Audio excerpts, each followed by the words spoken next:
Today we're going to be doing the lab moon watch. This is going to help us understand the phases of the moon as seen from Earth.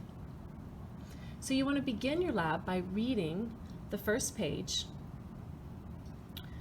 As you do, take a look at the different vocabulary words that are in bold and make sure that you understand those. You can write them down or take notes on them, underline or highlight as you feel is necessary so that you will have a strong understanding of that.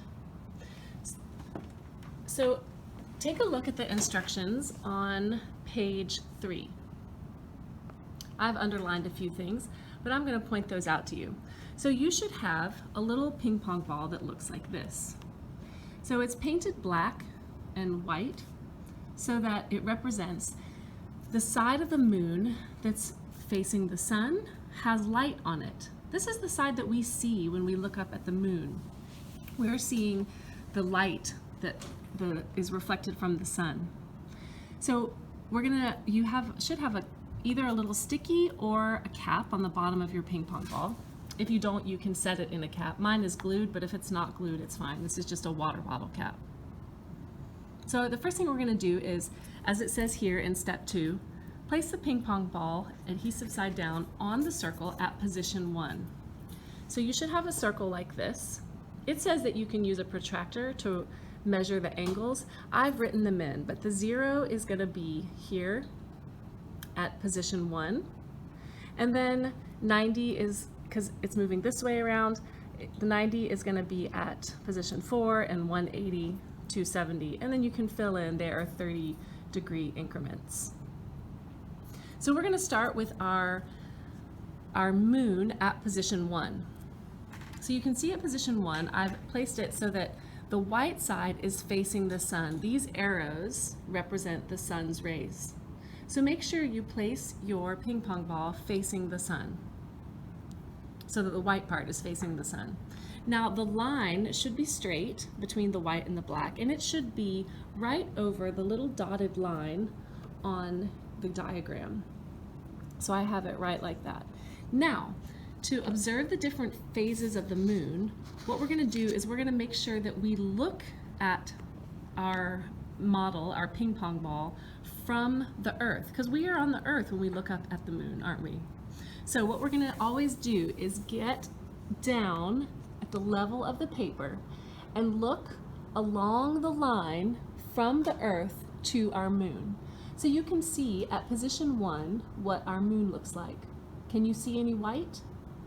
I cannot. So you're going to record that on your diagram, on your data sheet.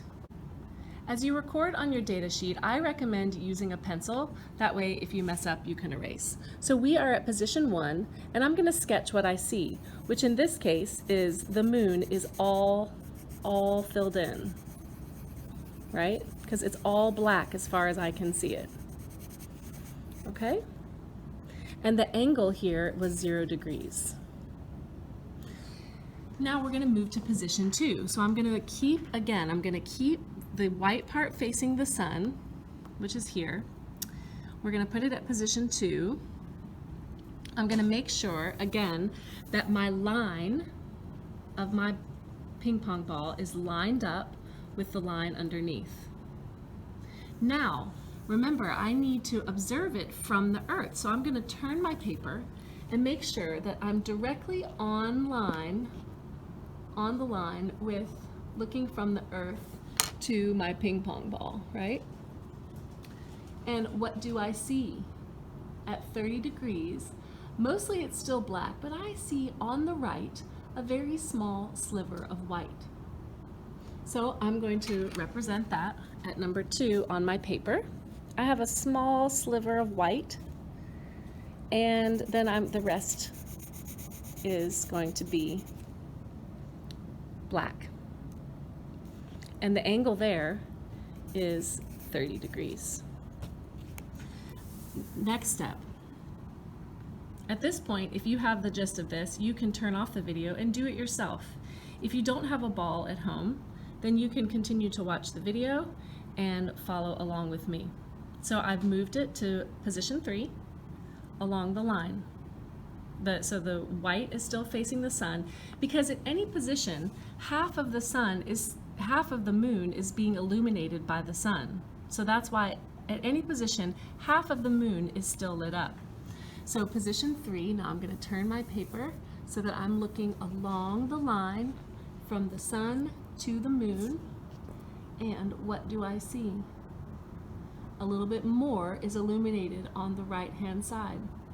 So I'm going to record that on my paper.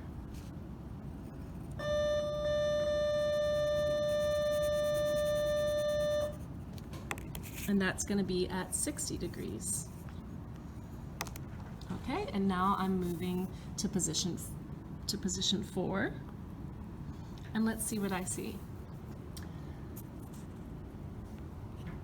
Half is lit up. So the right side is white and the left side is black.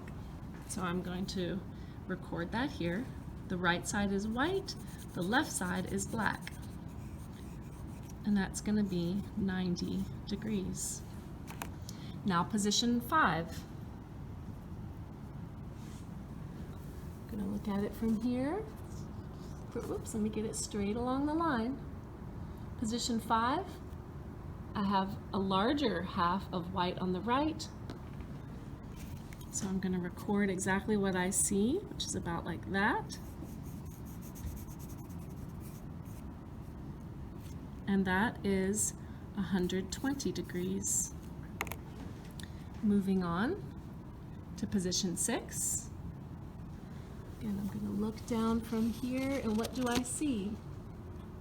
Just a sliver of black on the left. Mostly it's a very full white that I see. So I'm going to go like this, and I'm going to color in the very left side. And that is at 150 degrees. And now I'm moving to position 7. So the sun is here, the earth is here, and it's on the other side of the earth. Let's take a look at what we see. A fully illuminated moon, all white. So that's going to be my full moon, isn't it? You guys know that term already. So I'm going to color nothing because it's all white. And that's at 180 degrees. These have phase names. I'm going to go ahead and write in full moon here.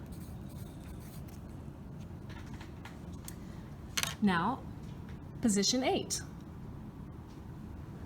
Looking along from here, I have mostly white with a little crescent of black on the right side now. So the black is on the right and the lit part is on the left. So I have a crescent here, a little dark part on the left, and the angle here is 210 degrees, more than 180. Now we're moving to position 9, and we're going to look along our line, and again we have mostly white and some black on the right side.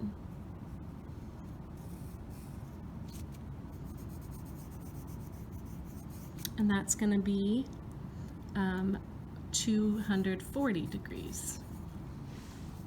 Now, position 10. Let's see what we've got. We always look from the earth, from the position of the earth toward the moon. The line is right in the middle, and the white side is on the left.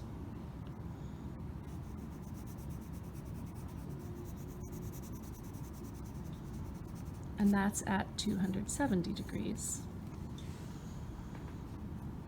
Then moving on to position 11 at 300 degrees. Let's see what we have. We're going to look at our angle. The white part is on the left and the colored in part is on the right. I'm going to record exactly what I see. And that is at 300 degrees. And then we are back at, oh no, sorry, we're not back. Now we have one more position, position 12. Again, we always are keeping the white side toward the sun. Half of the moon is always illuminated, even though we only see part of the white from the earth. So then we're going to look from the position of the position of the Earth, and we have a little sliver of white on the left side.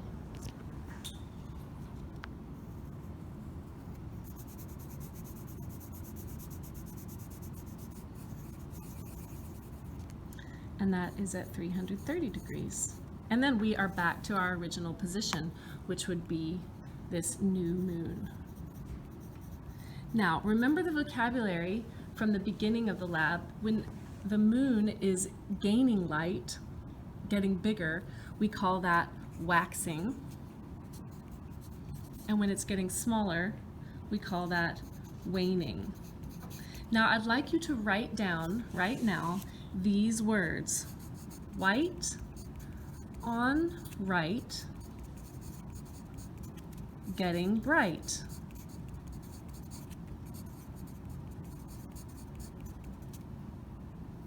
And then, see, those are all white on right, getting bright. And now we're going to say light with an L, light on left. All these are all L words. Light on left, losing light. Now, if you were to look up at the moon on any given night, you can tell if the white part is on the right, you know it's a waxing moon. It's getting bigger, that the next night it'll be larger.